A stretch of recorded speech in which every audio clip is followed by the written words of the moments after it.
Salut tout le monde et bienvenue à Dans le temps c'était bon, une émission sur le cinéma sur les ondes de CIBL. Hey, cette semaine, on parle de The Suicide Squad avec Marie-Ève Thérien, fan de films d'horreur et fan de chats.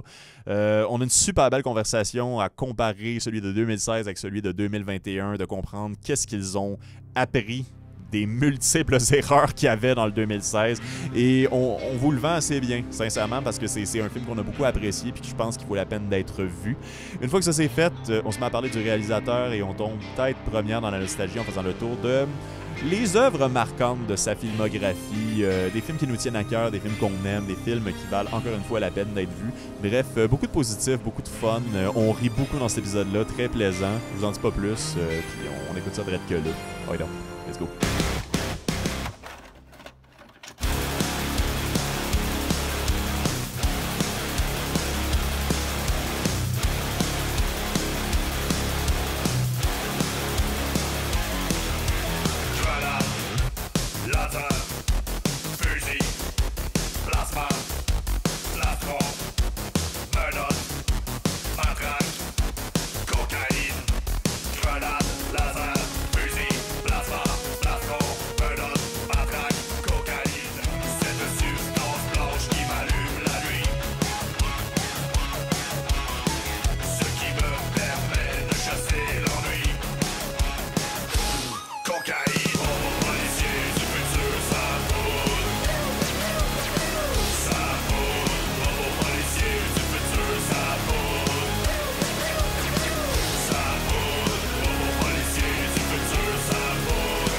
Yes! Ben salut tout le monde!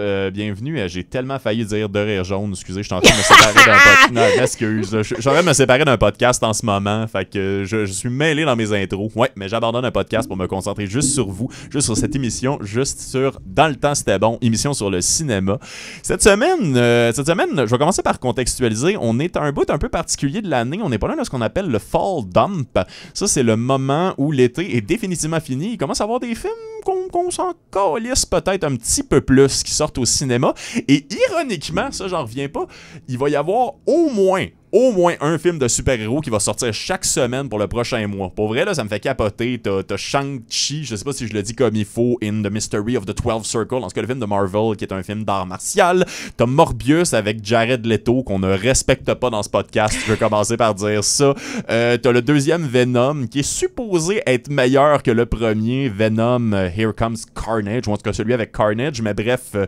meilleur que le premier. La barre est tellement basse, les chums, ça me fait capoter. Mais il paraît qu'il est vraiment meilleur que le premier. Et parlant de meilleur que le premier, cette semaine, j'ai décidé qu'on allait parler de Suicide Squad. À ne pas confondre avec Suicide Squad, un film complètement différent. Et je vais me mouiller au début, vraiment moins bon. Et je suis pas tout seul pour en parler cette semaine. J'ai décidé que j'allais en parler avec Marie-Ève Thérien, personne avec qui j'ai vu le film de Suicide Squad, et que je qualifierais de fan de bons films, mais vraiment pas fan de films de super-héros. Quand ils sont bons, elle les apprécie, mais c'est pas une Marvel groupie. Is that a thing? Je ne sais pas pourquoi je parle en anglais, je fais ce que je veux. On est à CIBL 1015, radio communautaire. Tant que j'ai pas de salaire, y a pas de standard. Salut Marie-Ève, comment ça va? Bonjour, ça va bien, mais effectivement, loi 101, que dis-tu là? Mais non, effectivement, si le terme existe, je ne suis pas du tout une groupie de films de super-héros. En fait, le premier film de super-héros que j'ai vu, et ça te fait beaucoup rire, mais c'est The Spirit. Ha! Parce que, effectivement... Je sais même pas si ça compte comme film de super-héros. Il court d'un toit à l'autre, il fait du parcours. C'est plus du parcours que des pouvoirs, là. OK, non, je pense que j'avais vu aussi le premier Batman avec le requin en plastique, là. Yes, sir. Genre, ouais, OK, peut-être. C'était Le requin en plastique? Ben oui, le vieux Batman des années 60. Oh my God, lui? Yes! OK, j'avais Michael Keaton dans la tête, mais non, là, c'est... Non, il y a un requin en plastique. Avec Adam West qui danse, t'as été là, ma chum. Ouais, donc, OK. Bref, c'est ça. Mais effectivement, quand c'est bon, c'est bon. Je dirais que c'est mon standard pour tous les films d'action, parce que j'ai effectivement un grave problème avec les films d'action, que quand une scène d'action est réalisée de façon, je dirais, paresseuse, mon cerveau quitte le projet et je me mets à penser à qu'est-ce que je vais faire pour souper, puis quels vêtements j'ai besoin de recoudre, puis comme... quelle épicerie a la meilleure qualité d'air. Là. Je vais vraiment penser à n'importe quoi, puis je reviens sur place, puis je suis comme « Oh shit, ça fait 20 minutes qu'ils se battent, c'est donc bien plate. Oh. » Mais je n'ai pas vécu ça avec The Suicide Squad, et je l'ai vécu un petit peu avec Suicide Squad. Oh, oui, c'est vrai, parce que tu l'aurais écouté récemment pour ton passage ici à l'émission. Ben, ouais. En fait, et pourtant, je ne suis vraiment pas une hater de ce film-là. Je suis une des personnes qui a écouté la bande sonore pendant genre 1 an après la sortie du film. Puis, tu sais, j'avais eu du fun au cinéma, c'était correct, il y avait des petits éléments thématiques puis des petits éléments visuels qui m'avaient accroché, mais je peux pas dire que c'est un bon film. Là. Je peux pas dire ça puis dormir la nuit. Non. Puis pourtant, Pourtant, je porte une tuque à l'effigie de ce oui, film-là. Oui, effectivement. ça m'échappe. Où est-ce que tu as eu ta tuque, d'ailleurs? Ardennes. Oh! Écoute, Ardennes, l'endroit où est-ce que tu rentres pour acheter un truc puis que finalement, ton truc te coûte moins cher si t'en prends 8, donc c'était sûrement une des 8 choses. En fait, j'ai cette tuque-là en double. Même. J'allais être gratuitement méchant puis dire Suicide Squad, c'est le Ardennes du cinéma, mais c'est pas vrai en tout parce que j'adore Ardennes puis Suicide Squad a coûté ben trop cher pour ce que c'était, là. Fait que, wow! Mais oui, ben rentrons dans le vif du sujet, en fait, parce que c'est un film qui est encore au cinéma. C'est possiblement, ça c'est vraiment à mon humble avis, c'est possiblement le meilleur du DC Universe qui a été fait récemment. Mais The Suicide Squad, c'est un reboot tout en étant une continuité, tout en étant une suite, tout en étant dans le même univers, tout en étant complètement différent.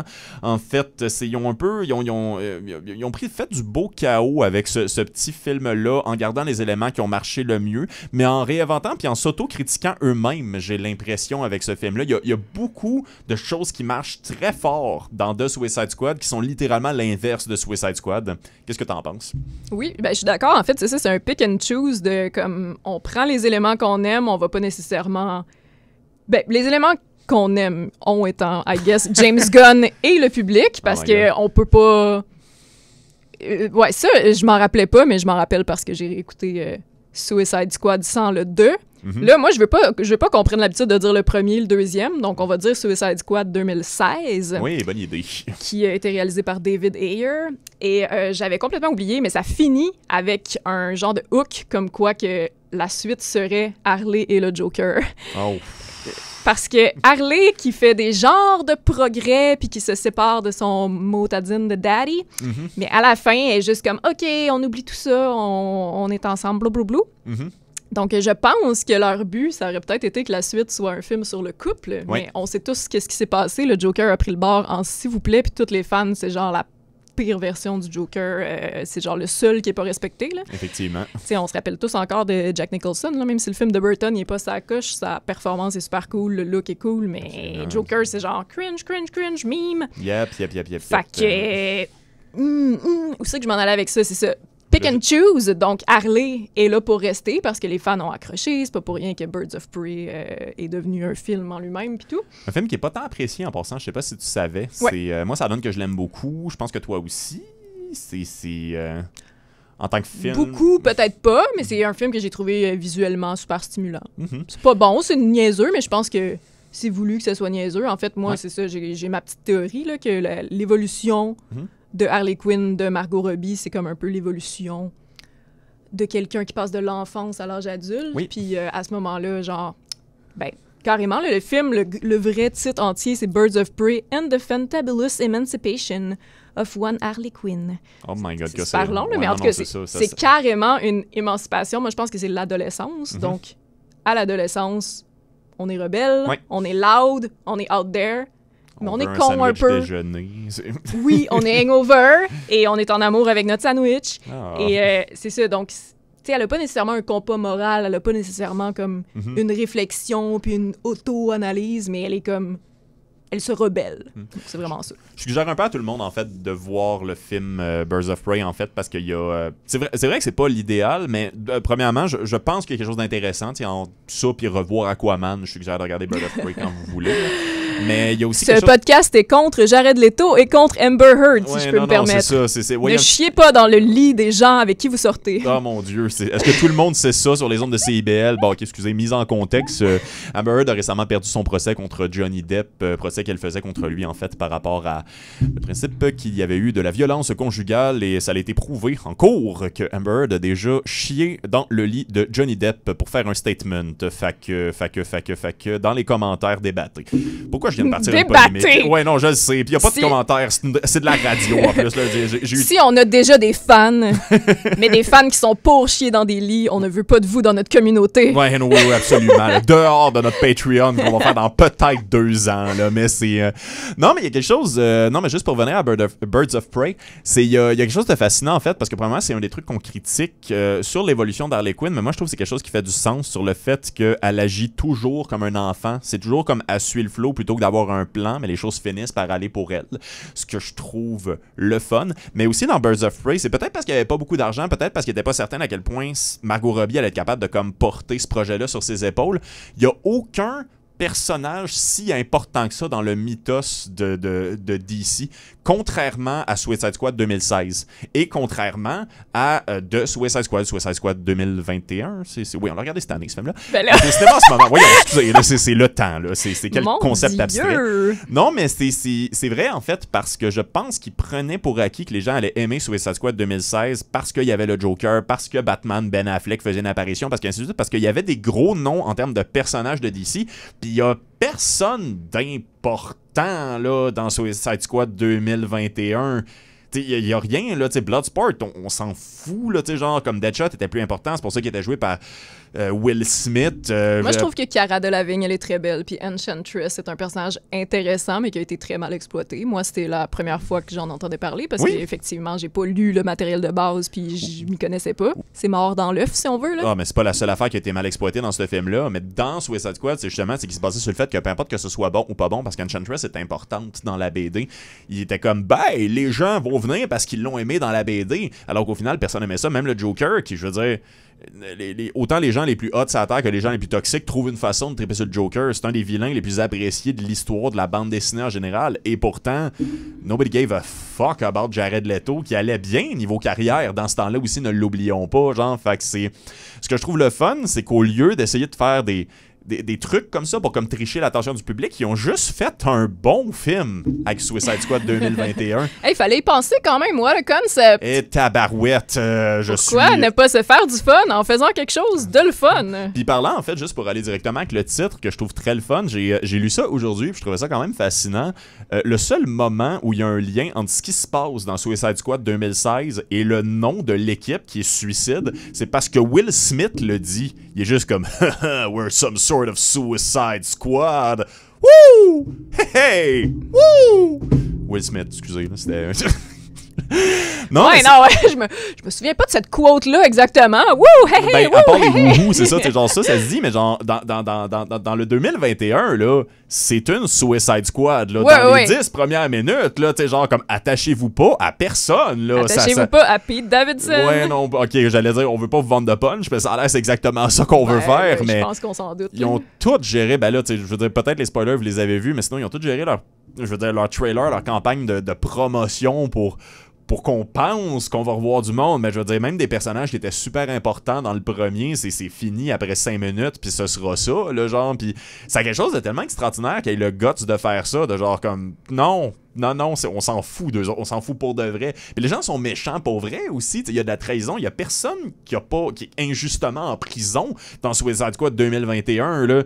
T'as même une scène que j'aime vraiment beaucoup, parce que c'est directement en contradiction avec la même scène dans le 2016, c'est quand Bloodsport parle avec sa fille, parce qu'il y a exactement le même moment avec genre Will Smith et sa fille dans le 1 où ils se promènent, ils viennent d'aller genre au cinéma ou quelque chose de même, ils sont dans une ruelle, puis là Batman arrive, puis crisse une volée à son père, puis là elle tient un toutou, puis elle est toute triste, puis ben dans 2021, c'est juste comme « Fuck you, Dad! Well, fuck you too! » Ouais, non, c'est vrai, c'est plus réaliste dans l'approche, c'est moins « ceci est un film, ceci est un film », c'est plus genre « ceci est une relation ». Qui en a vécu, genre. Ouais, oui, absolument.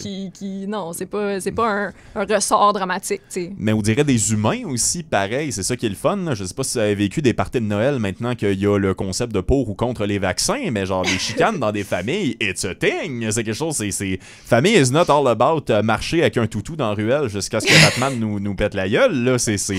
Mon doux Seigneur. Mais j'apprécie Parce qu'il y a une définition intéressante dans le Larousse. Ben oui. Famille, marcher dans une ruelle avec un toutou jusqu'à ce qu'on vous pète la gueule. Mais tu parlais de Margot Robbie, en fait. Parlons des acteurs en général. Comment t'as aimé la présentation des personnages? Parce que je pense que là, ils sont une équipe, contrairement à, mettons, genre des personnages secondaires et 3 personnes plus importantes que d'autres. Genre. Oui, ben en fait, c'est ça. Moi, qu'est-ce que j'ai écrit par rapport à ça? Oui, ben surtout, c'est ça. C'est que Harley Quinn, c'est la première fois qu'elle est pas juste comme « Ah, OK, I guess que j'ai rien d'autre à faire, je vais faire du travail d'équipe. » Elle est juste comme... Elle est rendue à un moment, justement, j'ai l'impression, dans son parcours où elle comprend ses forces, elle comprend ses faiblesses, puis elle comprend ce qu'elle a à gagner de participer. Puis je pense qu'elle a vraiment envie d'être amie, tu sais, puis d'avoir, tu sais, c'est un peu... On parlait de famille, mais c'est un peu le concept d'une chosen family, là, tu sais. J'ai l'impression que il y a une vraie volonté d'entraide puis de participation, puis c'est pas juste comme... C'est vrai. Ah, OK, là, ben le Joker, il est pas là, fait qu'I guess. oui, c'est vrai. Ben, elle passe pas tout le film à attendre qu'ils viennent la sauver aussi. Tu sais, genre, elle ça a l'air d'y tenter d'être là, tu sais. Elle s'attache, elle est contente, elle est de bonne humeur, elle arrive en retard parce qu'elle chiait. Oui, peut-on parler de cette première réplique? C'est moi qui t'avais fait remarquer, on en avait parlé un petit peu, tu sais. La première fois, puis encore une fois, je m'en rappellerai même pas, mais c'est parce que j'ai réécouté le film. Dans le premier film, la première fois qu'on la voit, c'est ça, c'est sur la toune, c'est ironique, là, mais c'est « You don't own me ». Ouais. Alors que, ben là, tu sais, elle est en prison, fait que c'est vrai que le système judiciaire ne la possède point, mais tu sais, elle est possédée par Joker. Mais bref, tu sais, elle est habillée quand même un peu sexy, elle fait genre des acrobaties suspendues. Elle fait du semi-pole dancing avec un... Ouais, c'est ça. Là, non, c'est ça, c'est très sexuel. Puis une des premières affaires qu'on lui dit, c'est It's a lot of crazy and a lot of pretty », genre. Tu sais, elle est vraiment comme sexualisée, c'est ça. Puis... Ben, il y a carrément une scène qui est d'ailleurs dans le top 10 des pires scènes de films de super-héros. En fait, dans tous les tops, elle est tout le temps là, mais c'est le moment où comme il lui donne son linge puis elle se change devant des soldats. Fait que t'as vraiment comme le plan, juste les seins avec comme le crop top qui descend. Puis là, t'as juste comme « What? » C'est comme... Action figure, mesdames et messieurs, là, c'est... Ouais, non, c'est ça. Mais dans le dernier film, dans The Suicide Squad, elle arrive en retard parce qu'effectivement, elle dit genre « Oh, sorry guys, I was doing number 2 », je sais pas quoi. Donc, tu sais, elle est présentée, c'est juste comme... Tu sais, pas pour dire genre « Not like the other girls, one of the boys », mais tu sais, comme clairement, elle est juste comme... Elle est pas là pour plaire, là. Elle est là pour exister, tu sais, tout simplement. Puis ça a quelque chose de quand même rafraîchissant tout en étant tellement simple puis tellement comme vulgaire, là. Il y a plein de gens qui seraient juste comme arc, tu sais, mauvais dialogue, mais en fait, non, je trouve que c'est quand même symbolique, tu sais. Absolument. Non, mais tu sais, c'est un symbole simple, mais c'est un symbole efficace, qui est quand même la force de James Gunn aussi, de pas nécessairement y aller dans la profondeur, mais y aller dans l'efficacité de faire passer un message. Puis ironiquement, ça fait que ça se le rend pas lourd, tu sais, c'est... La quantité, si tu remontes 15 ans dans le temps, tu sais, genre, comme tu disais, ouais, en passant, les filles chient à n'importe quel gars, puis il était comme ça, ah non, je veux pas le savoir. C'est des arcs-en-ciel, des licornes, des brillants. Ce serait super inquiétant sinon, là. Fait que c'est. Non, il y a quelque chose de beau dans le discours que je trouvais le fun, puis en fait, on l'a un peu abordé tantôt, mais j'aimerais ça comme tergiverser vers le personnage qui est devenu le préféré rapidement de tous. Il y a un thème de solitude, étrangement. Ouais, exactement. Il y a un thème de solitude vraiment intense, en fait, dans le film qui suit un peu tout le monde d'une manière ou d'une autre. Il y a Harley qui a littéralement sa propre histoire, qu'à un certain moment, elle tombe en amour. Ceci arrive pendant comme 3 secondes, mais après ça, elle est quand même rendue juste assez avancée dans son évolution pour comprendre c'est quoi les red flags de, mettons, ce qu'elle est capable. C'est quand même beaucoup plus que 3 secondes parce que t'as eu le temps de triper sur la toune. Oui, non, je sais. Il y a eu des oiseaux. Oui, c'est vrai, il y avait des oiseaux. Mais je veux qu'on parle de la toune aussi plus tard, fait que je vais y revenir parce que c'est un autre point que j'aime beaucoup. Mais sinon, t'as le principe de Bloodsport qui ne veut pas être un leader, t'as le principe de celui qui est là pour les surveiller, qui veut pas. Après ça, t'as John Cena qui est complètement à part de ça, mais on s'en fout un peu de lui. Il est plus là pour plein de gimmicks. En tout cas, tu t'en foutais pas, hein? Tu réagissais pas mal. Oui, absolument. T'as Ratcatcher 2, qui est Ratcatcher 2 qui est exceptionnel aussi parce que elle, t'as littéralement... Parce qu'on aime les rats sur ce podcast. Parce qu'on aime les rats sur ce podcast, des beaux animaux, pour de vrai, prenez-en soin si vous en avez. Mais il y a quelque chose dans la solitude, le fait qu'elle a perdu son père, mais elle a tout le temps des milliers et des milliers d'amis à portée d'une lumière. Tu sais, genre, il y a quelque chose. T'as l'espèce... Puis t'as surtout King Shark, que tout le monde a aimé. Et tu parlais de performance. Quelle révélation, cette actrice. Oh my God, ben oui. Genre, elle a une belle carrière devant elle. Là. J'ai vu qu'elle a scoré un autre gros film américain. Puis, il faut. Genre, honnêtement, elle était incroyable. Là. Absolument. James a quand même le don aussi de pogner des acteurs qui font du sens. Là. Je vous rappelle... J'espère qu'ils vont collaborer dans le futur, là, parce qu'ils aiment beaucoup ça... collaborer avec les mêmes gens. C'est vrai. Il se fait encore une fois une chosen family dans son... On va en parler un petit peu plus tard, en fait, parce que le deuxième segment de l'émission va être sur les autres films de James Gunn. J'aime autant vous prévenir, mais comme Chris Pratt, juste le dire très rapidement, était pas connu au niveau qu'il était connu, genre pour toutes les raisons pour lesquelles il est connu en ce moment avant de faire Guardian of Galaxy. Puis c'était un underdog super-hero movie, Guardian of Galaxy. Rappelez-vous de ce que c'était dans le temps, de genre comme on les connaissait toutes pas ces personnages-là, on comprenait pas ce qui se passait. Et pourtant maintenant c'est une légende. Bravo James Gunn, tu fais bien ça, t'es casting. T'as pas réagi hier, mais un des deux acteurs rats qui joue le rat principal de Ratcatcher s'appelle Crisp Espace Rat. Crisp Rat. C'est incroyable. Ça me rend profondément heureux. Je suis maintenant très allergique et je peux pas avoir de rats, mais si j'avais d'autres rats, il y en a un qui s'appellerait Chris Pratt. Ah, je te le souhaite. On va te trouver une fois qu'on a fini le vaccin jusqu'à l'autre travail en ce moment, on t'en trouve un pour ton allergie. Yeah! Mais je veux revenir en fait sur King Shark parce que King Shark qui est voicé par Sylvester Stallone, faut le faire pareil. Il y a une scène qui est présentée comme niaiseuse, mais qu'au final est vraiment exceptionnelle. C'est pendant que tout le monde dort, un moment donné, il est sur le bord de manger un de ses coéquipiers. Et premièrement, il y a beaucoup de moments que je trouve c'est Ratcatcher. Oh, oui, exactement, c'est Ratcatcher, mais genre, j'essaie de pas vendre de punch. Il y a peut-être des gens qui l'ont pas vu, c'est de convaincre les... Ah, mais là... Oui, là, on va le faire des fois, là, fait que... C'est toi qui as fait du bruit, hein? Oui, c'était moi. Fait que... Ben là, moi, est-ce que je dois faire un effort d'être spoiler-free? Parce que là, je suis pas dans cette mentalité-là du tout, mais oui, allez voir le film. Écoutez-moi pas. Non, mais c'est pas vrai, écoutez-moi, mais écoutez-moi pas. Très bizarre à dire à la radio, ça, écoutez-moi pas. Écoutez-moi pas, voyons. Non, mais ce que je voulais dire par rapport à ça, puis on peut l'être semi, genre, mettons, genre, les importants, faudrait que ce soit le fun pour les gens de venir l'écouter, le film, si, mettons, ils l'ont pas vu encore. Je veux pas spoiler leur expérience. Fait King Shark, en fait, il est tout seul de sa race, fait que t'as souvent des moments où il est en train de regarder à l'extérieur d'une vanne. Ben là, de son espèce. Ouais, j'avoue que je peux dire. Ouais, meilleure formulation, t'as bien raison. Mais il y a souvent des moments où il y a comme du mal à catcher, puis toute son évolution, parce que c'est quand même basé sur ce qu'il est capable puis pas capable de comprendre, c'est il apprend qu'il y a des gens qu'il faut manger puis d'autres gens que non. Puis ça part de ce moment-là, puis je trouve ça le fun parce que Ratcatcher croit en lui du début à la fin. Fait que je dis non, il y a de la bonté dans ses yeux, mais il est juste comme il a essayé de la manger, puis t'as-tu essayé de faire ça pour vrai? Fait que là, tu sais, c'est je sais pas, il y a une évolution, puis à un moment donné, il pose la question, je mange-tu cette personne-là, je mange-tu pas cette personne-là, mais il demande l'avis des gens à la fin pour le faire. Puis c'est beau parce qu'il est seul. Tu sais, même il y a un moment où il se ramasse dans un nightclub, tout le monde, sauf lui doit attendre dans la vanne. Puis pourtant, tu sais, les gens sont aussi freaks que lui différemment, puis il est triste, il fait juste regarder le monde. J'aimerais ça être avec des gens, genre il regarde un couple de gens en train de se frencher dans la ruelle, qui ont pas rapport, on les reverra plus, puis comme c'est... Il y a vraiment un aspect, puis t'as une scène, je veux pas...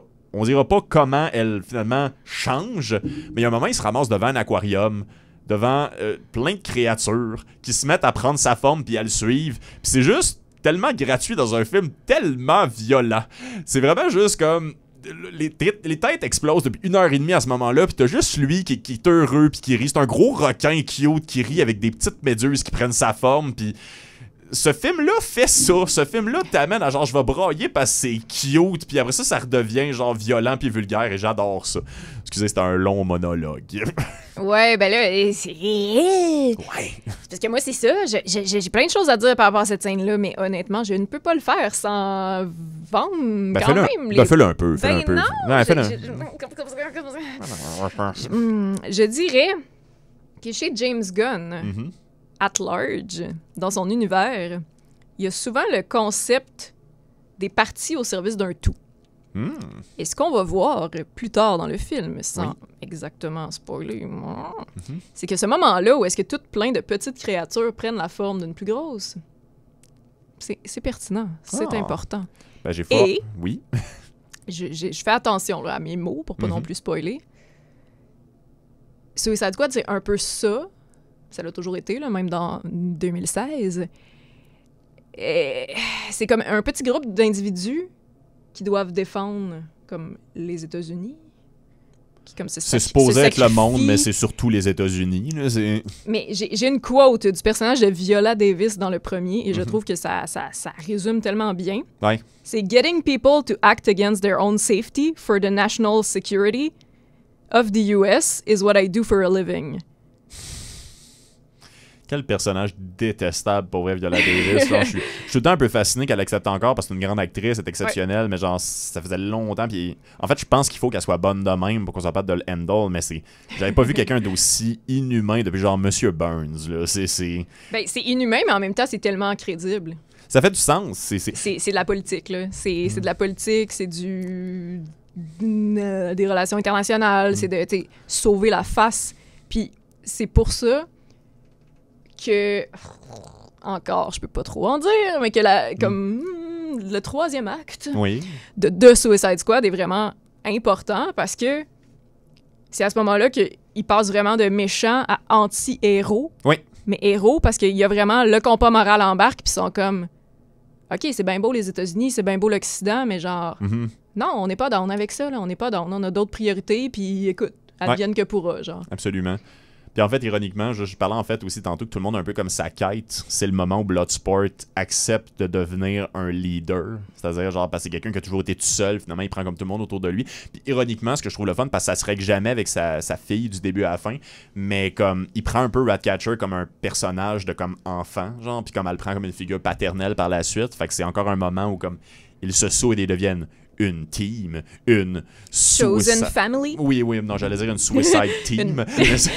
Une famille suicidaire. Oui, absolument. Hey, c'est dark. Non, mais la pandémie, ça nous rend triste. Ouais, non, les parties de Noël sont plus ce qu'ils étaient. Et là. Mais oui, non, c'est exceptionnel. C'est fou en plus parce que même de son côté à Viola Davis, dans le fond, on connaît même pas son vrai nom. C'est juste Viola Davis. Trop bonne actrice, malheureusement.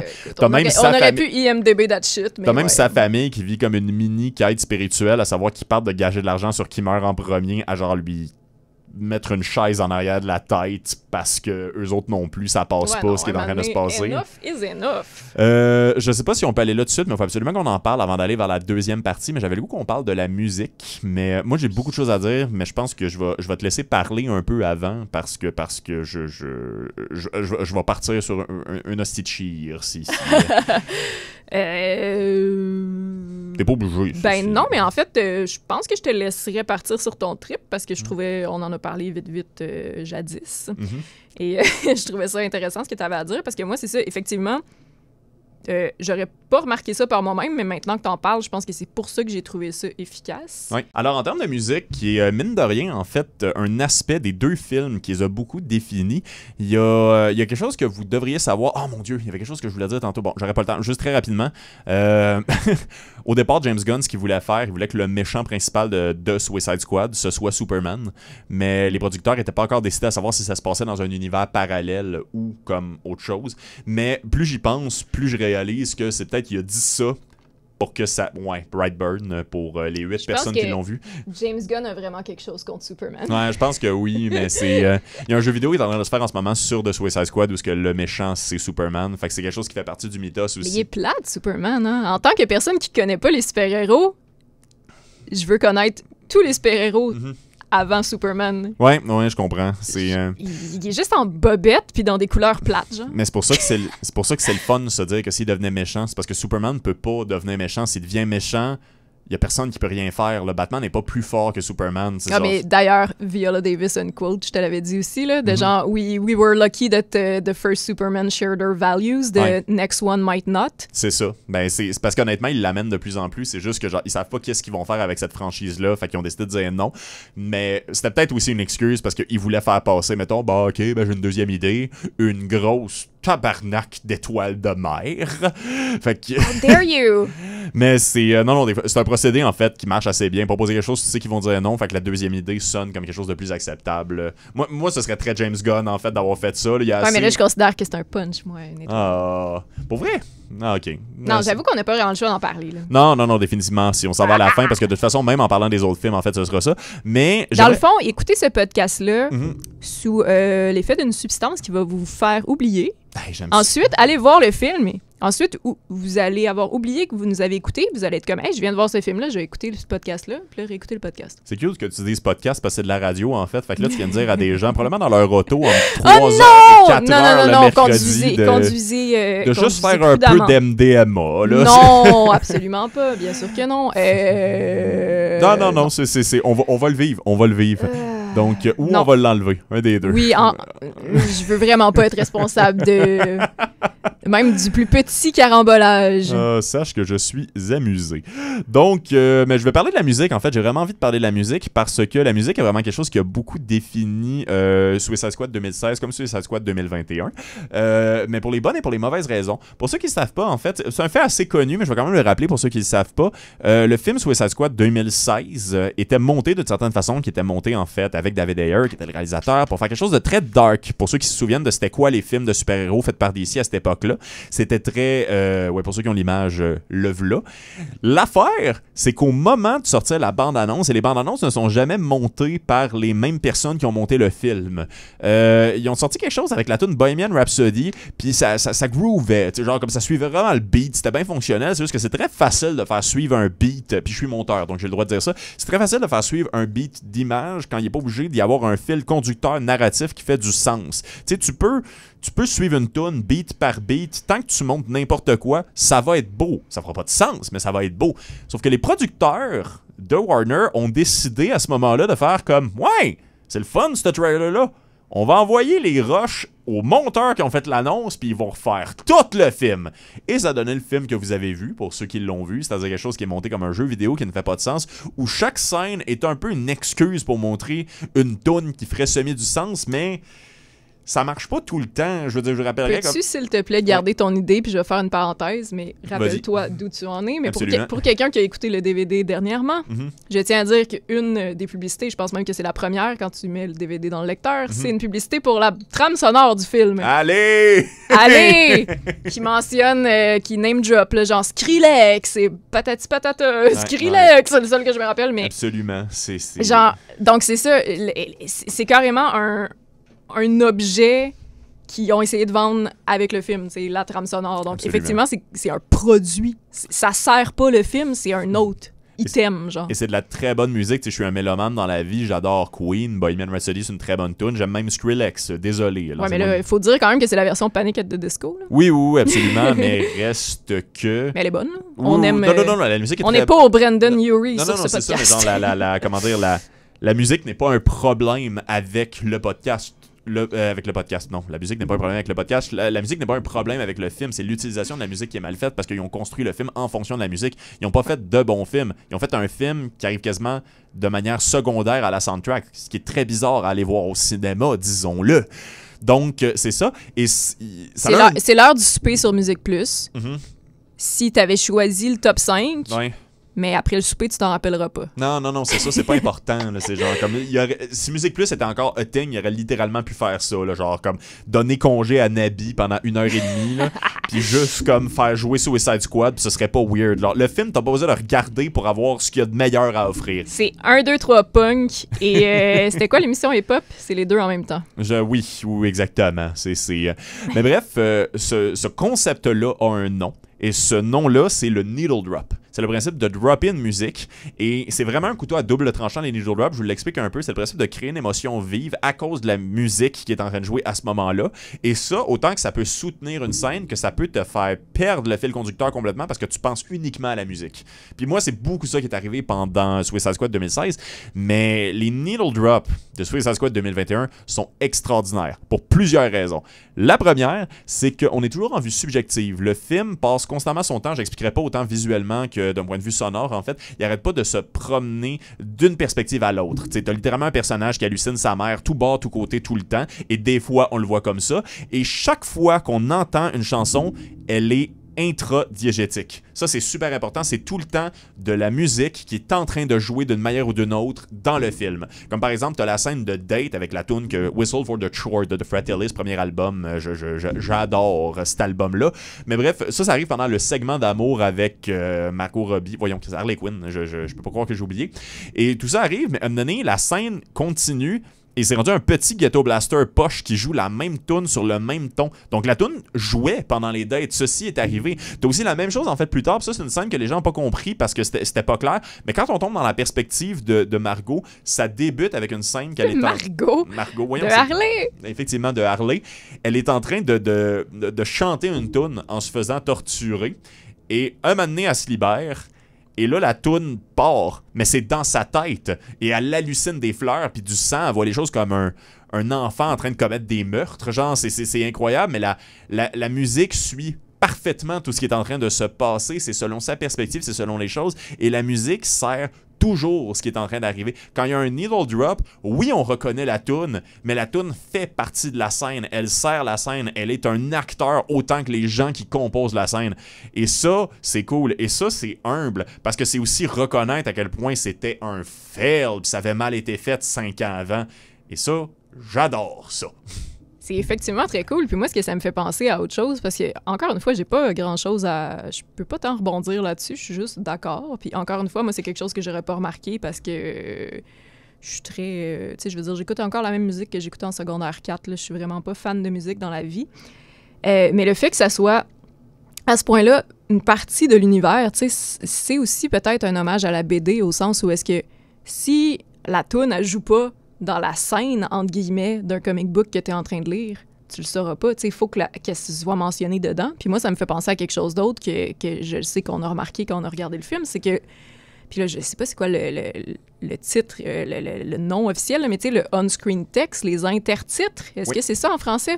Ouais, les intertitres. Les intertitres sont à même l'image, tu sais. C'est pas du texte qui est rajouté en editing. Ben, oui, ça a été un peu édité, là, mais tu sais, c'est dans l'image, ça va être écrit, mettons, dans les racines des arbres, ou ça va être écrit dans le ciel. Comme Opération Harley, Oui, donc ça j'ai trouvé que c'était aussi un hommage au comic book du fait que le texte, il est à même l'image. C'est comme ça rappelle un peu les bulles, ça rappelle un peu les... Moi, j'ai trouvé que c'était une touche vraiment cool, qui aurait pu... Tu sais, si ça avait été fait une fois ou deux, ça aurait été cringe, ça aurait eu pas rapport, mais là, que ça soit tout le temps comme ça, puis que ça soit imaginatif et non pas juste « on a décidé de faire ça, puis on va continuer ». C'était tout le temps beau, surprenant, puis c'était une œuvre en soi. J'ai trouvé ça vraiment très nice. Je suis très d'accord. Il va falloir qu'on s'arrête de parler de Suicide Squad, mais je pense qu'on était assez clair. Allez le voir pour les endroits où il est encore en salle. Je pense que c'est vraiment un gros préjugé défavorable, mais par rapport aux films de super-héros qui sortent ces temps-ci, c'est possiblement à l'avance déjà le meilleur. Fait que je vous recommande d'aller le voir. Petit espoir pour Venom, mais la suite nous le dira. Non. Non, pour avoir vu la bande-annonce, moi, j'ai absolument aucun espoir. Ça va sûrement être meilleur que le premier, parce que d'après ce que j'ai compris, le premier, c'est 1.5 sur 10, donc ça va peut-être être un 2 sur 10. Yeah, let's go. Puis là, on est rendu à la partie 2. La partie où on va se perdre dans nostalgie et faire une rétrospective des films de James Gunn, ou du moins ceux qu'on a vraiment appréciés puis que ça vaut la peine, en fait. Parce que longue carrière, très inégale, mais je suis toujours avec Marie-Ève Thérien. Salut Marie-Ève, ça va toujours? Salut! Ben, je dirais pas si inégal que ça, je dirais juste comme, on n'est pas obligé de parler de Movie 43. Non, effectivement. Ben là, le pire, c'est que ça inclut lui puis 43 autres réalisateurs, là. C'est 43, ouais, non. Mais vous comprenez ce que je veux dire. On n'est pas obligé de parler de Roméo et Juliette. Ça existe, bravo, t'as commencé quelque part, on n'en parle plus. Fait que... okay. Ouais, non, je te jure qu'on n'en parle plus, trop de vomi pour une seule émission de radio, là. Fait que c'est ça. Mais oui, on va faire le tour de James Gunn, en fait, parce que James Gunn, qui a pogné une notoriété, qui est quand même out of this world, qui a vécu une petite controverse aussi, on va en parler un petit peu également, mais qui a aussi eu un excellent parcours, vraiment un parcours digne de mention dans le cinéma indépendant, que ça fait longtemps qu'il y a du monde plus connu que lui qui lui font confiance au point de jouer dans ses films qui ont coûté 7,50 $. Donc... ouais, ben discutons. Puis je te permets d'ouvrir le bal. En fait, je vois qu'il est pas dans le frame, mais t'as un petit cartable qui. Un petit cartable. Un petit cartable avec des sujets sur sa carrière. Et tu peux prendre celui que tu veux, Marie-Ève Thérien. Mon Dieu, ça va le name dropping. Déjà que je suis pas habituée de me faire appeler Marie-Ève, encore moins Marie-Ève Thérien. Ouais, on fait ça à la radio, c'est une des règles. Ouais, eh bien, non, je peux pas dire que j'ai un cartable de sujets par rapport à la carrière de James Gunn. J'avais aussi beaucoup de notes par rapport à Suicide Squad, mais les choses se passent tellement vite. Mm-hmm. Mais ce qu'on a dit, que ça vaudrait la peine d'en reparler, c'est que James Gunn aime beaucoup travailler avec les mêmes personnes à répétition. Il y a beaucoup de gens qui sont dans tous ses films, dont d'ailleurs son frère, Sean Gunn. Jason! Excusez. Il y a une série... Et c'est le moment où je vais dire Gilmore Girls. Oh my God, oui. Mais... Et comme tu avais fait remarquer... Il jouait qui dans Gilmore Girls, excuse-moi? C'est quoi son nom? Ton fait divers est plus intéressant que le mien. Je pense que c'est Kirk. C'est quoi son nom? En tout cas, le weirdo, là. Mais le personnage super le fun, super attachant. Génial. Et, il est aussi un petit peu une belette dernièrement, apparemment. Oui, si effectivement. si vous allez voir le film grâce à nos magnifiques commentaires, vous allez voir une créature qui, non, n'est pas une race de chien étrange. C'est le frère de James Gunn. Il joue le personnage de la belette dans ce pauvre film. Mais comme tu disais, il va pas non plus... C'est pas genre... je vais faire un diss à quelqu'un que j'aime beaucoup, mais c'est pas Rob Zombie et Sherry Moon Zombie. Non, effectivement. C'est pas « Ah, je l'aime, fait que je vais le mettre dans tous mes projets ». C'est genre « Je l'aime, je crois en lui, mais je crois en ses limites ». Tu sais, ça va pas être un... Il croit adéquatement en lui. Tu sais, genre, c'est le principe, c'est pas... C'est un bon exemple, en plus, avec Sherry Moon Zombie. C'est genre comme... Sean n'est pas obligé d'être le personnage principal de tous les films. Il a un talent, j'ai vraiment pas le goût de dire limité, clairement meilleur acteur que moi, mettons, par exemple, mais comme... Un casting limité. Oui, il y a un casting limité, mais comme... On peut pas dire qu'ils ont talent illimité, on le sait pas, mais il y a un casting de... C'est ça, c'est pas un Nathan Fillion, justement. Oui, exactement.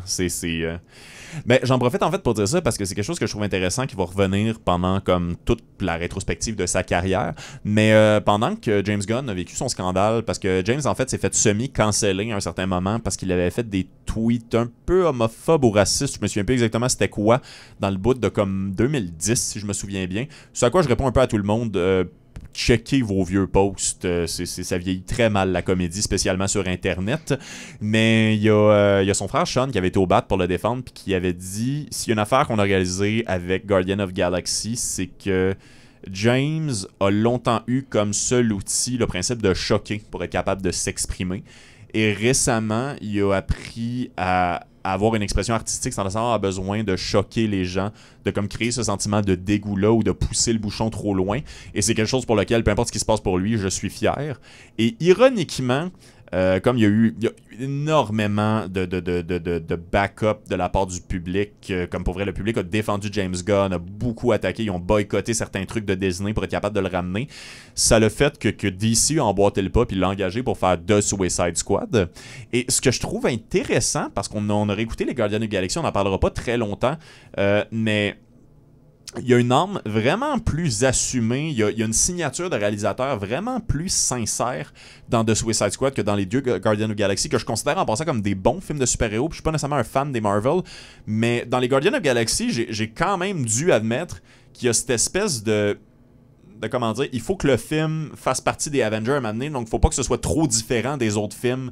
Très beige, très, mettons, genre comme c'est du beurre, je peux mettre ça dans n'importe quel poêle, faire cuire n'importe quoi là-dedans, genre.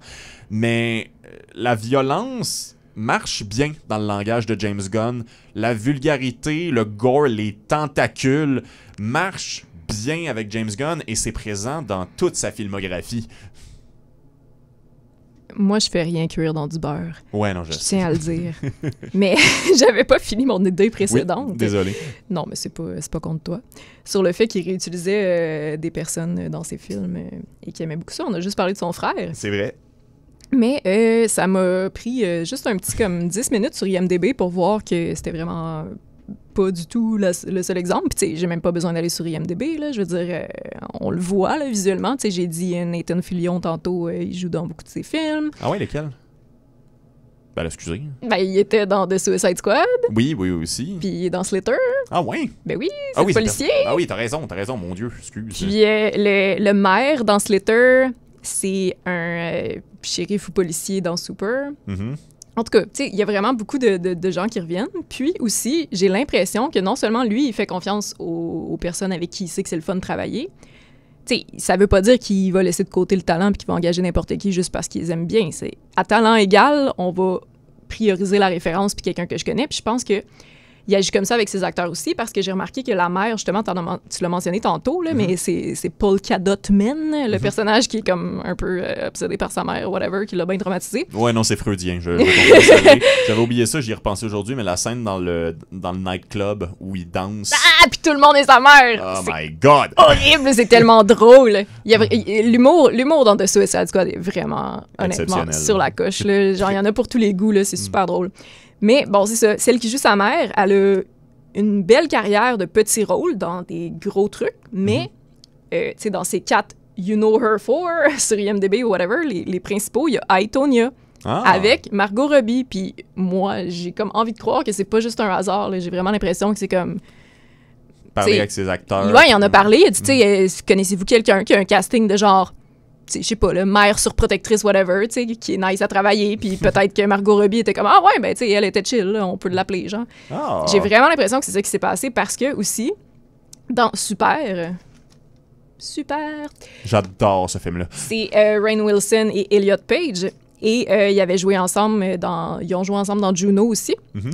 Puis comme ils ont l'air d'être encore très proches l'un de l'autre, fait que tu sais, je sais pas qui aurait pu genre proposer qui, mais j'ai l'impression que ça non plus, c'est peut-être pas nécessairement un hasard. Puis peut-être que je me trompe aussi, mais tu sais, c'est des exemples comme ça parmi tant d'autres. Là. Comme je dis, j'ai passé comme 5 minutes sur IMDb, puis j'ai remarqué que il y avait plein d'exemples de comme « Oh shit, OK.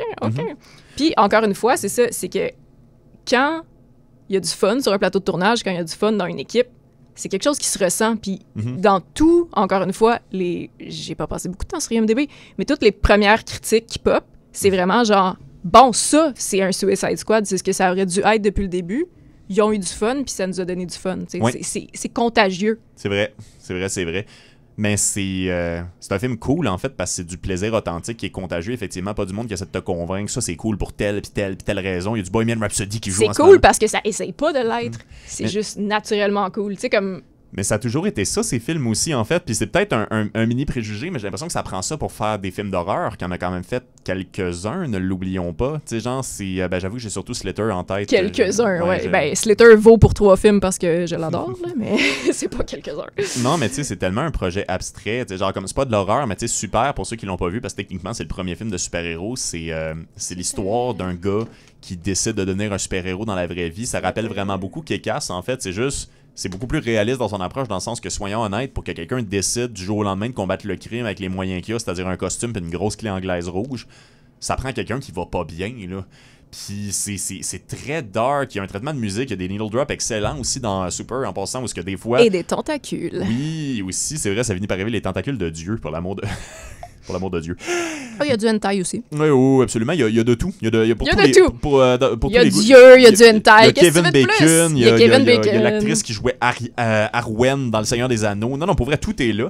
Mais non, ce que je veux dire, c'est qu'il y a tellement tout le temps une espèce de dissonance entre la musique qui joue et ce qui est en train de se passer, ce que je trouve exceptionnel. C'est des gros meurtres en public dans Super avec une musique super joyeuse parce que lui, il a vraiment l'impression qu'il est en train de faire la bonne chose. Tu sais, il y a quelque chose de beau dans ça, mais genre, tu peux pas embarquer dans des projets comme ça où en plus, t'as pas d'argent pour les faire sans avoir du fun. Puis déjà, il y avait une belle volonté aussi de rendre hommage à l'univers des comic books, parce que souvent, tu sais, quand le personnage de Rainn Wilson, il combat, il est sur un green screen, dans le fond, puis derrière, c'est... Il y a des bams, genre... Ben, hey, on revient au début et à mon Batman des années 60. C'est tout pour toi, ça fait bam, pow! Tu sais, vraiment comme un effet de... C'est super comme... cheesy, classique, que tout le monde a le référent, mais c'est super beau, puis ça, c'est quelque chose, justement... C'est super beau. C'est super beau. C'est quelque chose qui coûte pas nécessairement cher à faire, fait que t'as pas besoin d'avoir un gros budget, mais c'est quand même un clin d'œil qui est intéressant, puis aussi, je tiens à dire, le générique d'ouverture est tellement long. Oui. Je pense que c'est une toune au complet, puis c'est tout en animation. Oui. C'est animation à la main, en plus, si je me souviens bien. Non, mais il y a beaucoup d'amour dans ces films-là. Il y a vraiment une vision, tu sais, c'est... James Gunn a une vision artistique, c'est un vrai réalisateur. J'ai mal dit artistique, mais c'est ça pareil. Je suis ému, que vous voulez que je vous dise. Mais de quoi qui me fascine, parce que je l'ai cherché en fait il n'y a pas très longtemps. C'est un film qui a coûté 8 millions de dollars à faire. Et c'est un film avec Rainn Wilson, Elliot Page, qui était Ellen Page à l'époque. Liv Tyler. Oui, Kevin Bacon. Et Nathan Fillion. Et Nathan Fillion, effectivement. Honnêtement, le film aurait pu coûter le triple de ça si les acteurs avaient demandé les cachets qu'ils demandent normalement. C'est des gens qui rendent des services en étant là. Puis c'est tout le monde qui donne une très bonne performance. Là. Si vous êtes fan de The Office, écoutez Super. En fait, je recommande à tout le monde d'écouter Super parce que c'est un film qu'un peu personne n'a vu. C'est passé sous le radar. Puis moi, je me souviens quand je travaillais au Club Vidéotron, j'arrêtais pas de suggérer aux gens de louer ça. Et les gens étaient fâchés quand ils le ramenaient parce qu'ils étaient comme genre, hey, ça c'était vraiment pas comme Avenger. Avenger n'existait même pas dans ce temps-là, mais vous comprenez ce que je veux dire. Là, mais c'est tellement un film. Tu t'attends pas, c'est tellement un film qui ressemble à rien, mais c'est drôle, c'est bien fait, c'est en avance sur son temps, puis c'est le gars qui a fait Guardian of Galaxy puis The Suicide Squad, là, c'est très fou à voir, pour vrai, je recommande beaucoup de voir Super. Mais, si je peux me permettre, pour en revenir à la petite controverse, il y a des répliques qui ont mal vieilli, il y a des scènes qui ont mal vieilli, il y a des petits malaises à avoir en écoutant ce film-là. mais le cœur est à bonne place. Oui, oui, absolument. Puis je dis pas ça pour excuser. Là. Tu sais, c'est bien d'en être conscient, puis c'est bien de pas juste dire « Ah, mais c'était l'époque, c'était l'époque, c'était l'époque. » Oui, absolument. Tu sais, je veux dire, comme, il y a 2-3 répliques carrément homophobes, genre. Ah oui, oui, excuse-moi, je t'ai coupé, vas-y. Non, mais comme... Tu sais, c'est ça. C'est bien de l'analyser puis c'est de pas, genre, canceller le film pour 2-3 lignes non plus, là. Ben, si vous voulez l'écouter, comment dire, si vous continuez d'écouter le show, merci pour commencer, mais sinon, si oui, en fait, je vais quand même le dire parce que c'est une opinion que je vais avoir comme pour pas mal toutes. Je pense pas que le cinéma est la forme d'art qui vieillit le moins bien, mais c'est quand même une de celles qui vieillit le plus rapidement. Fait que je pense qu'il faut accepter comme de certaines façons, faut pas les excuser, c'est un bon point. Je pense qu'il faut accepter les films pour ce qu'ils étaient dans le contexte, mais genre comme effectivement, il y a comme... Il y a des affaires qui sonnent pas tout le temps bien 10 ans plus tard. Genre, c'est ça. Il y a 2-3 petits malaises que, me semble, de Suicide Squad, j'ai pas eu ce même genre de petits malaises-là. Oui, mais il est sorti cette année aussi, c'est qui dit que comment ça va se passer en 2030. Peut-être qu'ils vont avoir des droits, les messieurs qui peuvent se détacher les bras pour aller se battre. Je ne sais pas. Je sais pas comment ça va aller.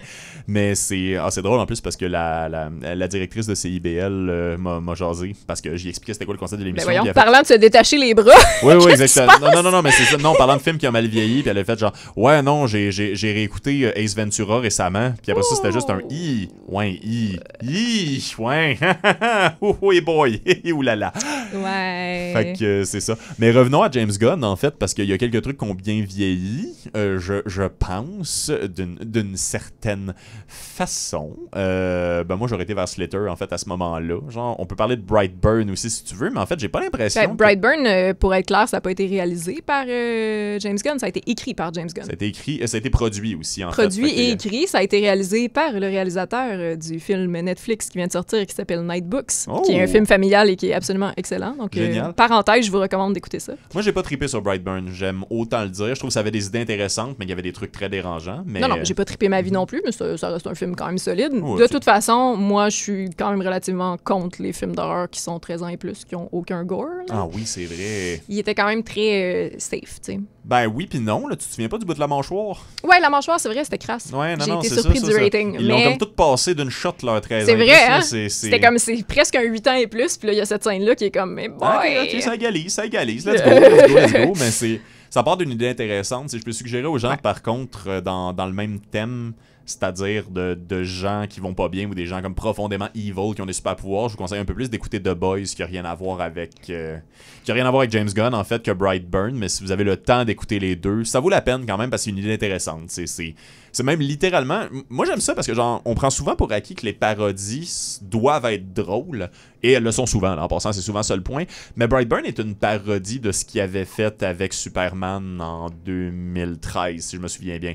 Tu sais, genre, la bande-annonce de Brightburn est littéralement celle de Man of Steel, mais ça va pas bien. Genre, je trouve ça très drôle parce qu'ils ont pris ce côté dark-là que, genre, Warner fait non-ironiquement puis que c'est pas bon. Puis ils ont fait quelque chose d'un peu niaiseux, mais de violent. Puis ça fait que certaines choses fonctionnent. Mais c'est ça, là, c'est un 5 sur 10 dans mon petit cœur. Mais c'est peut-être un film aussi qui a un côté plus... comment je dirais ça? Là, c'est super genré, puis je suis pas à l'aise, là, mais qui a peut-être un côté plus féminin. Parce que je sais que toi, ce qui t'énervait beaucoup, c'était... le personnage d'Elizabeth Banks, c'est comme, ben là, voyons, décroche, tu sais. Ouais. Elle était trop tout le temps en train de défendre son enfant, mais moi, j'ai ce côté-là de, genre, ride or die, là, comme quand je choisis quelqu'un, quand j'aime quelque chose, tu sais, moi, ça va être des animaux, là, parce que je veux pas d'enfant. Mais... je vais le défendre bec et ongle, là, même si genre toutes les preuves sont contre lui, là, c'est comme non, mon bébé il ferait pas ça, tu sais. Non, je comprends. Je comprends le principe, je la vois cette ligne-là, je trouve juste qu'il marchait pas bien dessus. Tu sais, c'est personnel, puis ça se peut que j'avais pas la perspective non plus, mais tu sais, c'est des affaires comme, tu sais, elle a pas tiré dessus, mais tu sais, elle a essayé de trouver une façon de tuer son fils quand son mari est mort. Mais son frère ou son beau-frère était mort, genre comme la veille, puis c'était mais il gosse. Ben là, semi, là. C'est pas parce qu'il avait joué dans Breaking Bad qu'il était le pire, là. Mais ouais, on passera pas des heures sur Brightburn, en fait. J'aimerais ça qu'on parle de Slither aussi éventuellement, parce que le temps continue de filer. Et quand on l'a écouté, en fait, on était assez d'accord, autant visuellement, mais je pense que toi, tu connais plus le film que moi. Quand on l'a écouté, moi, je l'ai écouté à peu près 15 fois, puis même à ça, je le réécouterais là. Si tu le mettais dans le lecteur DVD, je l'écouterais. Lequel? Là, c'est un téléphone. J'adore Slither. Je trouve que c'est une comédie d'horreur absolument parfaite, honnêtement. Les personnages sont attachants, c'est drôle, c'est tellement gore. C'est un des films qui m'a le plus dérangé quand je l'ai vu à super écran, quand j'étais jeune chez mon ami, puis que je m'attendais à rien, puis que finalement, ça m'est arrivé en pleine face, puis que j'étais comme, c'était une révélation. J'étais arrivée chez moi, puis genre, je regardais le vide, puis j'étais comme, qu'est-ce que je viens de vivre? C'est tellement comme intense, puis dégueulasse. Puis, encore une fois, c'est pour ça que je dis, c'est chez James Gunn, dans tout ce que j'ai vu de son œuvre, c'est les parties au service d'un tout. Ouais. C'est comme, on le voit là, sur la couverture, là, ça c'est aucunement un spoiler, là. C'est un film avec des petites larves qui veulent genre prendre possession du cerveau des gens, mais c'est des extraterrestres qui, en fait, c'est ça, c'est une créature qui vient d'une autre planète qui veut comme... Devenir un gros organisme, genre, qui a bouffé la planète au complet. Ben, c'est ça, il possède des gens puis il mange les autres, genre. C'est vraiment comme... C'est Slither, en fait, je m'y connais en film, mais je m'y connais pas spécifiquement en ce film-là, mais j'ai vu plusieurs hommages à plusieurs grands classiques, parce que ça réinvente toutes sortes de choses. Ça réinvente Night of the Living Dead, ça réinvente The Invasion of the Body Snatcher aussi, qui est très, très là. Genre, t'as beaucoup d'hommages visuels de ce côté-là. Ça réinvente le personnage de Pam dans The Office. Non, c'est pas vrai. Je vais juste mentionner que Jenna Fisher est dedans, puis... elle joue une secrétaire. Elle joue une secrétaire, puis c'est sorti genre pendant la saison 2 de The Office. Je trouve ça très drôle. C'est quand même c'est quelque chose de pas pire. Son personnage est juste vraiment cute, elle est vraiment nounoune. Là, elle fait des signes de tête au téléphone, puis ils sont comme, t'es-tu là? T'es-tu en train de chier la tête? Qu'est-ce qui se passe? Puis en tout cas, on a parlé de Rainn Wilson, qui est Dwight, puis là, je voulais juste dire un shout-out à Pam. Absolument. Ben, je serais pas surpris que James Gunn ait été un fan de The Office pendant quand même le temps que ça roulait. Là, tu sais, je veux dire, c'est un être humain. Là. Oui, c'est vrai. Aren't we all? C'est vrai. Si vous n'aimez pas The Office, vous êtes officiellement possédé par une larve. Oui, il est trop tard pour vous et votre âme est... Absolument. Mais on en a pas du tout parlé parce qu'on voulait pas vendre de punch en fait aussi, mais comme il y a quelque chose dans le mind control qu'on retrouve par la suite dans The Suicide Squad 2021. Là, et dans une grosse créature qui jute des petites créatures. Effectivement, mais qui était très... Mais en fait, ironiquement, on le voit en fait même un peu deux fois dans The Suicide Squad parce que visuellement, en fait, d'un point de vue thématique, t'as l'antagoniste de The Suicide Squad qui fait exactement ce que l'antagoniste dans Slither faisait, mais d'un point de vue visuel, c'est l'anti-héros Ratcatcher 2 qui fait exactement ce que c'était les larves qui se promènent. Moi, c'est quelque chose que j'ai apprécié parce qu'elle aussi, elle a un esprit de communauté qui est là, puis à la fin, ben là, je peux pas vendre le punch, en fait, malheureusement, mais comme le nombre gagne, c'est tout ce que je peux dire. Le nombre gagne. Oui, puis quelqu'un fait la paix avec sa mère, I guess. Moi, ce que j'aime vraiment beaucoup de Slither, puis là, je te jure que je vais faire un lien avec la musique éventuellement, sinon, ramène-moi sur le droit chemin. Je vais crier musique à maintenant. Musique! Ce que j'aimais vraiment, c'est que les personnages secondaires et les extras, là, les figurants, sont très laids dans Slither. Oh my God, que oui! Mais sont très laids d'une façon... C'est pas du monde que tu verrais dans la rue puis tu serais comme « Wesh! » C'est du monde normal. Ouais. Que au cinéma, on est tellement pas habitué de voir ça, puis je trouve que c'est quelque chose de... C'est super problématique de dire ça, mais c'est genre courageux de mettre du vrai monde dans ta TV, on dirait. Puis j'ai vraiment aimé ça. Puis il y a une scène de karaoké où il y a une madame un peu crasse qui chante genre « I'll know all there is to know about the crying game ». Puis on dirait que ça set tellement bien le pathétique de la situation puis du village au complet, tu sais. C'est que ça donne une personnalité à l'endroit. C'est que c'est bizarre à dire. C'est très redneck comme film, mais non, c'est pas dans le manque de respect. C'est très... Puis là, tu sais, je viens de dire qu'ils sont laids, là, mais tu sais, comme honnêtement, je veux dire, il y a plein de monde que j'aime qui sont laids, là. Je veux dire, moi, je me considère pas comme genre Hollywood-friendly non plus, là. Mais genre, lui, il me regarde, il est comme « Mais non, t'es belle. » Mais... T'inviterais pas à la radio si t'étais pas belle. Ben oui, hein, c'est sûr. Le monde l'est, il passe pas à la radio. Non, mais... Bon, l'arcan, excusez. Ben voyons, c'est donc bien gratuit! Je le sais, je le pense même pas en plus, il a un super beau visage. Non, on est contre Jared Leto, on est contre... J'ai rien contre toi, Paul Arcand, excuse-moi. Non, Paul Arcand. Troisième épisode de radio, je me fais le pire ennemi que c'est possible à se faire à la radio. Excusez, là, on a dévié, revient. Musique. Musique. Non, mais c'est ça, bref. Les extras sont vraiment très du vrai monde. La musique est très, c'est ça, redneck, mais il y a aussi genre la fête de la chasse, là. Tu sais, c'est ça, j'aime ce film-là, puis comme, tu sais, c'est pas dans mes valeurs, la chasse, là. Spoiler alert, je cuisine pas avec du beurre parce que, non. Mais, non. Mais c'est ça, ouais, tu sais, il y a une danse là, de célébration, puis c'est genre, je sais pas, c'est ça, l'ambiance musicale et les extras ensemble, tu y crois, genre. Tu sais, j'ai même pas besoin de savoir c'est quoi le nom du village ou c'est dans quel état ou quoi que ce soit. On connaît tous des places comme ça. Ça peut être ton Joliette, ça peut être ton Rawdon, ça peut être ton Saint-Jean-Port-Joli. Tu sais, genre, comme il y en a des tonnes des villes de même. C'est ça, le Grant, qui est.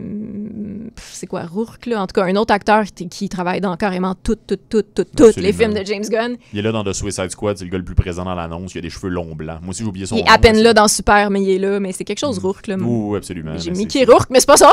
Le gars qui faisait le frère de Daryl dans Walking Dead, c'est lui, là. Exactement. Puis, tu sais, c'est ça, tous les villages ont ça, tu sais, une fille vraiment trop belle que tout le monde voulait, qui se ramasse avec un gars qu'on est comme, pourquoi elle l'a choisi? Ouais. Tu sais, c'est bien travaillé dans le film, tu sais, c'est ça, le personnage de Nathan Fillion qui tripait un peu dessus, tu sais, puis elle voulait être actrice, puis blablabla, patati, patata, mais tu sais, elle a choisi comme la stabilité de la petite vie classique, puis de rester dans son petit patelin, puis ça a quelque chose de tellement comme relatable, puis de tellement vrai, sans nécessairement faire d'efforts, tu sais.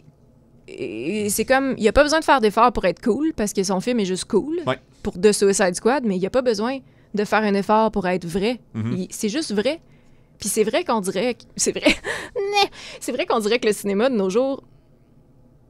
Ça va? Tu crées... ça va. Tu crées une réalité qu'au final, tu sais, c'est comme... T'as pas nécessairement besoin de mettre un effort supplémentaire. La vérité est là, elle existe, là. Ouais. Juste, profites-en. C'est m'en faire un parallèle, mais genre je vous le promets, ça fait du sens. C'est moi dans la vie, tu sais, j'ai 8 métiers que je nommerai pas tous parce qu'on n'a plus le temps, mais je suis réalisateur et monteur en fait, principalement de podcasts puis de shows web. Et à un moment donné, quand on a commencé un podcast, on a réalisé qu'il y avait quelque chose qui marchait pas dans l'éclairage, puis pourtant on avait acheté de l'éclairage pour que ce soit meilleur. Puis on a constaté en fait que d'éclairer le monde avec des spots, ça donnait pas l'impression que ça se passait pour de vrai. C'était une esthétique d'éclairage qui était très cinéma, qui était très film, qui était très télé, tandis que d'avoir comme une lumière avec un diffuseur qui couvre comme l'ensemble de la pièce de manière égale, ça fait qu'on y croit, ça fait qu'on embarque, ça fait que c'est agréable d'écouter le podcast parce que on dirait des vrais humains qui parlent dans une vraie pièce. Et les gens laids dont tu parlais, c'est quelque chose que je vois pas souvent dans les films et que je trouve vraiment cool. C'est des gens qui étaient éclairés avec le soleil. C'est vraiment comme, il y a vraiment pas de traitement de lumière là-dedans, puis c'est juste du monde, c'est juste une rue, c'est juste ça. Puis il y a même un peu ça dans The Suicide Squad, pas très longtemps, mais pendant toute la petite scène où genre comme Harley, elle sort du bâtiment parce qu'elle s'est libérée, puis là, finalement comme c'est dans l'annonce, fait que c'est pas un spoiler, mais elle va voir comme, parce qu'ils ont fait un plan, puis c'est juste comme You came to rescue me? Yeah, it was a very good plan. Puis c'est juste comme, tout est égal. C'est comme tout est là, c'est juste le soleil, c'est juste les gens sont là, puis ils ont juste l'air d'exister, puis c'est très facile d'embarquer là-dedans, c'est très facile d'y croire, genre de dire de comme ces gens-là existent, j'achète cette histoire, genre quand ça arrive. Le dogme. Ouais. Ben merci beaucoup Marie-Ève de t'être prêtée au jeu de la discussion de dans le temps, c'était bon. En fait, faut laisser les gens avec un peu un genre de jugement. Est-ce que vous êtes laid? Non, ben non, pas celui-là, c'est un autre. C'était pas un jugement général, il y avait du suite. Non, c'est un peu plus. Ça vaut-tu la peine d'écouter les films de James Gunn? T'as parlé du fait qu'il y en a qui ont mal vieilli un peu peut-être. Est-ce que ça vaut la peine d'écouter les films de James Gunn? Est-ce que ça vaut la peine de boire de l'eau? Tu viens de me rappeler un très mauvais film. Pardon! Non, mais c'est le film c'est le film Joe Lacrasse. Et quelqu'un il demande en fait à quoi ça sert des gros feux d'artifice. Est-ce qu'on est pour ou contre David Spade? Je ne sais pas. Non, ça c'est ça, on ira pas là. Il y a un épisode. Il faut vraiment falloir qu'il fasse un solide comeback, qu'il fasse comme le rôle principal d'un film de Martin Scorsese, puis qu'il nailed it pour qu'on soit capable de revenir à ça. Non, mais il a fait un after show d'un reality show Netflix. Genre, je l'ai vu dernièrement, puis j'étais comme, Ah non, ça va pas bien, pauvre petit gars. Excusez, on est en train de dévier, là, on va conclure, là, mais bref, moi super, je vous dis de le regarder, juste vous rappeler qu'il y a certaines phrases qui ont un peu mal vieilli. Slater, l'Halloween s'en vient, écoutez ça tout le temps non-stop. Absolument. Tout le temps non-stop. Tout le temps non-stop. En mangeant tes céréales le matin, c'est délicieux. Absolument. Les Guardians of Galaxy, ça vaut la peine de regarder. Honnêtement, plus je les écoute, plus je suis tanné, mais je considère quand même que c'est dans les meilleurs Marvel. peut-être que la barre est basse, mais c'est ça pareil. Mais j'ai quand même pleuré pendant la scène de Avenger Part 1. Là, fait que je suis Marvel ouvert. Je suis bi-Marvel. Bi-Marvel? Marvel curieux. En tout cas, c'est ça. Mais surtout, de Suicide Squad, pendant qu'il est au cinéma, allez le voir. Grand plaisir. Le 2021, s'il y a une rétrospective random du 2016, allez pas voir ça. Là, mais non, écoutez-le en soupant comme si c'était Musique Plus. Vraiment meilleur. Suivez James Gunn. Arrêtez de le canceller, à moins que ça vaille la peine. Puis, on vous dit on sait plus, hein. à la prochaine fois pour plus de films et de nostalgie. C'était le fun. Ciao. Bye bye.